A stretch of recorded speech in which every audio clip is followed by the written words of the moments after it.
angauya seko akavharirwa nemasasika. Oh, Linda uya angauya seko akavharirwa nemasasika. Ona atendezve kupiwa ota nemasasika. Ona atendezve kupiwa ota nemasasika. Oh, Linda uya angauya seko akavharirwa nemasasika. Oh, Linda uya angauya seko akavharirwa.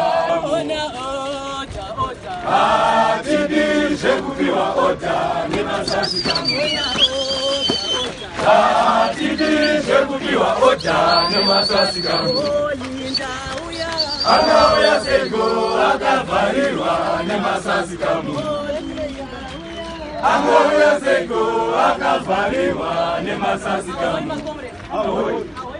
We're going to be here until Linda Masarira is free. We are not going to leave this court until Linda Masarira is what? Free. We are not going to leave until Linda Masarira is what? Free. Yes, struggle continues. Rome still stand as they when the push went inside. It is therefore false. It is incumbent upon us, comrades, that we have to carry that struggle forward. The solidarity to come and to see in court and to visit in prison must continue. But more importantly, we must continue to show action, to demonstrate, to do the things that she has been doing, which have made the state make the decision that it has of locking her up.